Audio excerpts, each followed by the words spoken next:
বাংলাদেশের সংসদ নির্বাচন অবাধ ও সুষ্ঠু হয়নি বলে মন্তব্য করেছে যুক্তরাষ্ট্র। আর যুক্তরাজ্য বলেছে মানদণ্ড মেনে ভোট হয়নি। দেশ দুটির পররাষ্ট্র মন্ত্রণালয় পৃথক বিবৃতিতে এসব প্রতিক্রিয়া জানিয়েছে।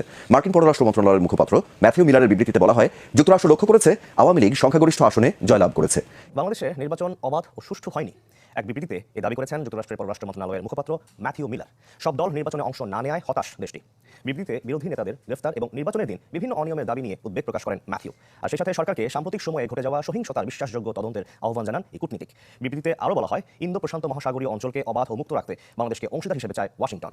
বাংলাদেশের দ্বাদশ জাতীয় সংসদ নির্বাচন অবাধ বা সুষ্ঠু হয়নি, তেমনটাই মন্তব্য করেছে যুক্তরাষ্ট্র।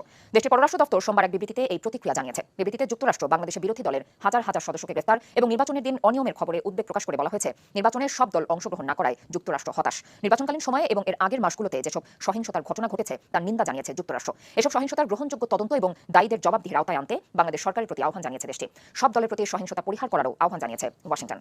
বাংলাদেশে হাজারো বিরোধী দলীয় নেতাকর্মীকে গ্রেফতার এবং 7 জানুয়ারি নির্বাচনের দিনে অনিয়মের খবরে উদ্বেগ জানিয়েছে যুক্তরাষ্ট্র। তবে বাংলাদেশের সাথে অংশীদারিত্বের মাধ্যমে একটি মুক্ত ইন্দো প্যাসিফিক অঞ্চল প্রতিষ্ঠা, মানবাধিকার রক্ষা, সুশীল সমাজকে সহায়তা দেওয়া এবং অর্থনৈতিক সম্পর্ক জোরদারে যুক্তরাষ্ট্র অঙ্গীকারবদ্ধ।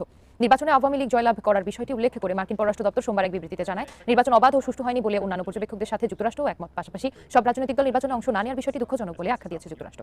নির্বাচনী ইস্যুতে সাম্প্রতিক নানা সহিংসতা নিন্দা জানিয়ে বাংলাদেশ সরকারকে এসব ঘটনার বিশ্বাসযোগ্য তদন্ত ও জড়িতদের আইনের আওতায় আনার আহ্বান জানানো হয় বিবৃতিতে। সেই সাথে সব রাজনৈতিক দলকে সহিংসতা পরিহার করার আহ্বান জানিয়েছে যুক্তরাষ্ট্র। সদ্য সমাপ্ত দ্বাদশ জাতীয় সংসদ নির্বাচন নিয়ে নেতিবাচক প্রতিক্রিয়া দিয়েছে জাতিসংঘ, যুক্তরাষ্ট্র, যুক্তরাজ্য। আহ্বান জানানো হয়েছে বাংলাদেশের প্রকৃত গণতন্ত্র প্রতিষ্ঠা ও বিরোধী দলের উপরে দমনপীড়ন বন্ধের। জাতিসংঘের মানবাধিকার বিষয়ক হাই কমিশনার ফলকার টুর্ক এক বিবৃতিতে বলেছেন, বাংলাদেশের সদ্য সমাপ্ত নির্বাচনে বিরোধী প্রার্থী ও তাদের সমর্থকদের উপর সহিংসতা ও দমনপীড়ন হওয়াটা পীড়াদায়ক। নির্বাচনকে সামনে রেখে গত কয়েক মাসে হাজার হাজার বিরোধী নেতাকর্মীকে নির্বিচার আটক বা ভয়ভীতি দেখানো প্রকৃত গণতান্ত্রিক প্রক্রিয়ার জন্য সহায়ক নয়। বাংলাদেশে একটি সত্যিকার অন্তর্ভুক্তিমূলক গণতান্ত্রিক প্রক্রিয়ার জন্য আবশ্যক শর্তগুলো জোরদারে পদক্ষেপ গ্রহণের অনুরোধ জানিয়েছেন তিনি। বাংলাদেশের নির্বাচন অবাধ ও সুষ্ঠু হয়নি বলে বিবৃতি দিয়েছে মার্কিন পররাষ্ট্র দপ্তর। মুখপাত্র ম্যাথিউ মিলার জানান, বাংলাদেশে অবাধ ও সুষ্ঠু নির্বাচনের মাধ্যমে নেতা নির্বাচনে জনগণের অধিকারকে সমর্থন করে যুক্তরাষ্ট্র। তিনি বলেন, অন্যান্য পর্যবেক্ষকদের সাথে একমত নয় যুক্তরাষ্ট্র। এই নির্বাচন অবাধ বা সুষ্ঠু হয়নি। নির্বাচনের সময় সংঘটিত সকল সহিংসতা নিন্দা জানিয়েছেন মিলার। এদিকে যুক্তরাজ্যের পররাষ্ট্র মন্ত্রণালয়ের বিবৃতিতে বলা হয়েছে, বাংলাদেশের দ্বাদশ জাতীয় সংসদ নির্বাচন অবাধ ও সুষ্ঠু নির্বাচনের মানদণ্ড অনুযায়ী হয়নি। সব দল নির্বাচনে অংশ নেয়নি, সে কারণে বাংলাদেশের মানুষের ভোট দেওয়ার যথেষ্ট বিকল্প ছিল না। বাংলাদেশে গণতান্ত্রিক পরিবেশ গড়ে তোলা সরকারের জন্য অপরিহার্য বলে মনে করে জাতিসংঘ। এছাড়া বিরোধীদের নির্বাচন বয়কটের সিদ্ধান্তকে বিবেচনায় নিয়েছেন জাতিসংঘ মহাসচিব অ্যান্টনিও গুতেরেস। নিউ ইয়র্ক সময় সোমবার জাতিসংঘের মহাসচিবের সহযোগী মুখপাত্র ফ্লোরেন্সিয়া সোটোনিনো বাংলাদেশের নির্বাচন প্রসঙ্গে এক সাংবাদিকের দুটি প্রশ্নের জবাবে এমন তথ্য জানান। বাংলাদেশে অবাধ সুষ্ঠু নির্বাচন হয়েছে বলে জাতিসংঘ বিশ্বাস করে কিনা এমন প্রশ্নের জবাবে ফ্লোরেন্সিয়া বলেন, বাংলাদেশের পরিস্থিতি জাতিসংঘ দেখছে, মহাসচিব অনুসরণ করছেন। বিরোধীদের নির্বাচন বয়কটের বিষয়টি নোট করেছেন। সহিংসতার ঘটনায় মহাসচিব উদ্বিগ্ন। সহিংসতা পরিহার এবং আইনের শাসন ও মানবাধিকার নিশ্চিত করতেও আহ্বান জানিয়েছেন জাতিসংঘের মহাসচিব। আরেক প্রশ্নের জবাবে ফ্লোরেন্সিয়া আরও বলেন, গণতান্ত্রিক পরিবেশ গড়ে তোলা বাংলাদেশ সরকারের জন্য অপরিহার্য।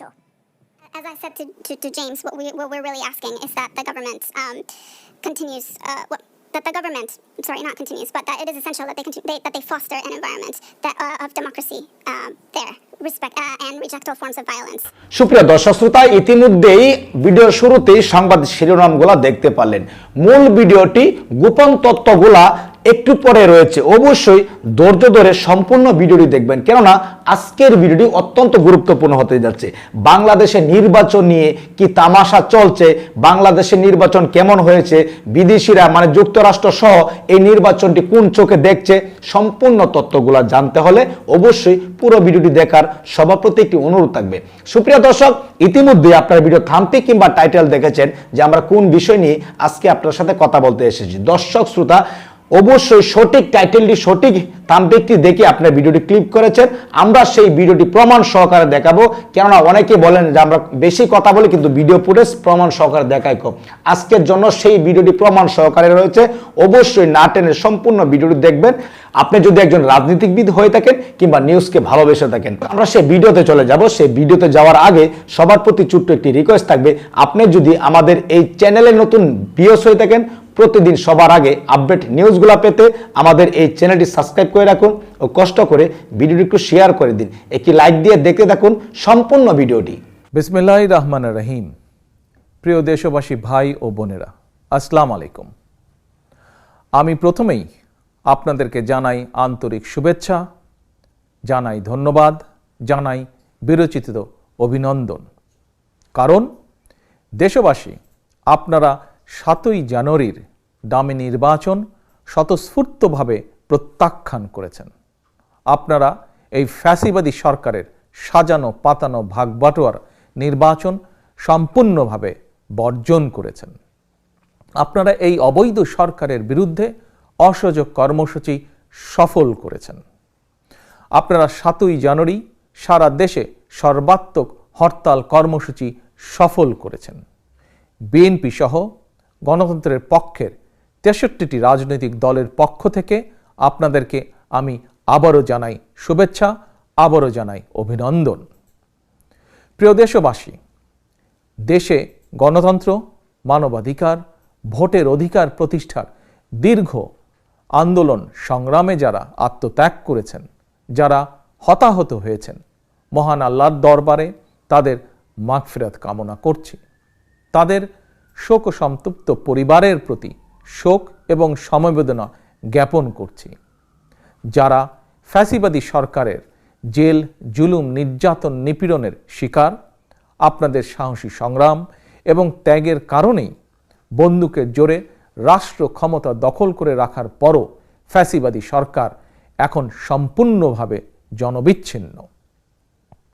চলমান আন্দোলনের বিজয় নিশ্চিত করেই ইনশাল্লাহ 18 কোটি মানুষের অধিকার প্রতিষ্ঠার জন্য আপনাদের এই ত্যাগ, তিতিক্ষার প্রতিদান দেওয়া হবে। আন্দোলন অব্যাহত রয়েছে।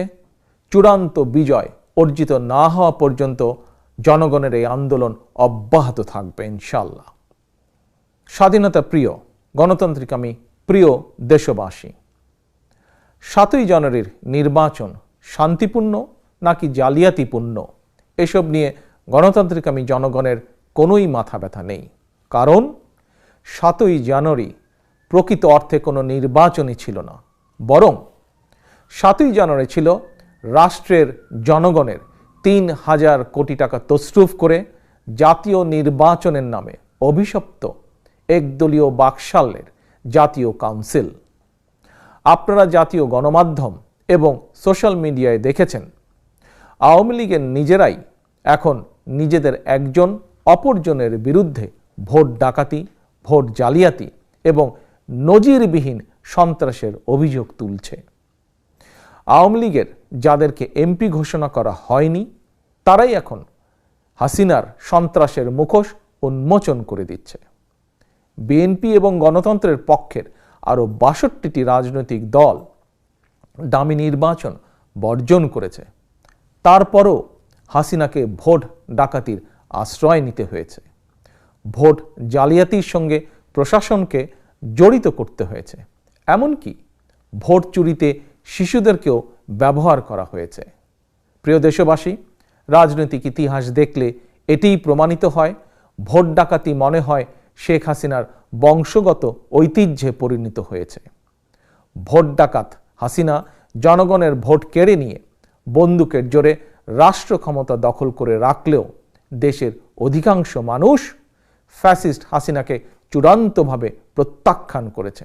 বাস্তবিক পক্ষে 7ই জানুয়ারির তথাকথিত নির্বাচনটি ছিল গণতন্ত্রকামী জনগণের আন্দোলনের পক্ষে এবং ফ্যাসিস্ট হাসিনার বিরুদ্ধে একটি সুস্পষ্ট গণরায়। স্বাধীনতা প্রিয়, গণতন্ত্র প্রিয় ভাই ও বোনেরা, গত 24 ঘন্টায় দামি নির্বাচনের অসংখ্য ভিডিও সারা দেশবাসী দেখেছে। অগণিত ছবি দেখেছেন আপনারা। অনেকগুলো রিপোর্ট পর্যালোচনা আপনারাও করেছেন, আমিও করেছি। ভোট ডাকাত সরকার ভোট প্রদানের পার্সেন্টেজ যতই বাড়িয়ে বলুক, তাদের এই কথা কেউ বিশ্বাস করে না। এমনকি বর্তমানে আওয়ামী লীগের নিজেদের কথা বিশ্বাস করে না। গণতন্ত্রের পক্ষের সকল দল ও মতের ভাই ও বোনেরা, আপনারা যারা জনগণের অধিকার প্রতিষ্ঠার জন্য আন্দোলন করছেন, জনগণ আপনাদেরকে বিশ্বাস করে। কারণ আপনারা জনগণকে ভোট বর্জনের আহ্বান জানিয়েছিলেন। জনগণ আপনাদের আহ্বানে সাড়া দিয়ে ভোট বর্জন করেছেন। যেহেতু জনগণ আপনাদেরকে বিশ্বাস করেন, এখন প্রয়োজন বিশ্বাসীদের দৃঢ় ঐক্য। আপনি যে দল কিংবা যে মতেরই হন না কেন, আপনার অবস্থান যদি ভোট ডাকাতদের বিরুদ্ধে হয়, আসুন তাহলে আমরা নিজেদের মধ্যে ঐক্যকে আরও সুদৃঢ় করি। দামি নির্বাচন বর্জন করে গণতান্ত্রিকামী জনগণ ফ্যাসিস্ট হাসিনা এবং তার মাফিয়া চক্রের পাশাপাশি গণতান্ত্রিক বিশ্বের কাছে একটি গুরুত্বপূর্ণ বার্তাও পাঠিয়েছে। সেটি হলো বাংলাদেশের গণতান্ত্রিকামী জনগণ বাংলাদেশে উত্তর কোরিয়া স্টাইলের নির্বাচন চায় না, উত্তর কোরিয়া স্টাইলের একদলীয় গণতন্ত্র চায় না। ফ্যাসিস্ট হাসিনা বাংলাদেশকে যেভাবে দ্বিতীয় নর্থ কোরিয়া হিসেবে প্রতিষ্ঠিত করেছে, এটি শুধু দেশের জনগণের জন্যই নয়, এখনই যদি শক্ত হাতে প্রতিহত করা না হয় তাহলে এর জন্য গণতান্ত্রিক বিশ্বকেও হয়তো চওড়া মূল্য দিতে হতে পারে। প্রিয় ভাই ও বোনেরা, দেশে গণতান্ত্রিকামী জনগণের লক্ষ্য নির্বাচনকালীন নির্দলীয় সরকারের অধীনে জনগণের ভোটে জনগণের কাছে জবাবদিহিমূলক একটি সরকার প্রতিষ্ঠার নির্বাচন, কোনো ডামি নির্বাচন নয়। সুতরাং 7ই জানুয়ারির ডামি নির্বাচনের ভোট বর্জন করে চলমান আন্দোলনের বিজয়ের পথ আপনারা আরও এক ধাপ এগিয়ে দিয়েছেন। আমাদের বক্তব্য স্পষ্ট, ফ্যাসিস্ট হাসিনা 7ই জানুয়ারি নির্বাচনের নামে প্রহসনের মাধ্যমে রাষ্ট্র ক্ষমতার বৈধতা অর্জন করতে পারেনি। 2014 সাল কিংবা 2018 সালের সেই একই অবৈধ সরকারের মতনই শেখ হাসিনার এই ডামি সরকারও আইনের দৃষ্টিতে জনগণের চোখে অনির্বাচিত, অবৈধ এবং অসাংবিধানিক। কারণ জনগণ কাউকেই ভোট দেয়নি, ভোট কেন্দ্রে জনগণ যাননি, জনগণ সম্পূর্ণভাবে এই ভোট বর্জন করেছেন। এতদিন দেশে বিদেশে এই হাসিনা সরকারের পরিচয় ছিল government of the mafia, by the mafia, for the mafia. আর এবার 7ই জানুয়ারির পর এই ফ্যাসিস্ট হাসিনার এই নতুন সরকারের পরিচয় হবে government of the dummy, by the dummy, for the dummy. প্রিয় দেশবাসী, দুর্নীতিবাজ এই ডামি সরকারকে দিয়ে দেশ চলতে পারে না। ভোট ডাকাত হাসিনাকে রাষ্ট্রীয় ক্ষমতার বাইরে রেখে শীঘ্রই আরেকটি সত্যিকার জনপ্রতিনিধিত্বশীল। দর্শক শ্রোতা ও আমার কলেজের ভাই বোনেরা, আপনারা সেই ভিডিও পরিষদ দেখতে পেলেন। সেই ভিডিওটি দেখার পর যদি আপনার মনে কোনো মন্তব্য থাকে অবশ্যই কমেন্টসে জানিয়ে দিবেন। দয়া করে ভিডিওটি শেয়ার করে দিবেন। সবাই ভালো থাকুন, সুস্থ থাকুন। দেখা হবে আবারও পরবর্তী নতুন একটি আপডেট নিউজ নিয়ে। আল্লাহ হাফেজ।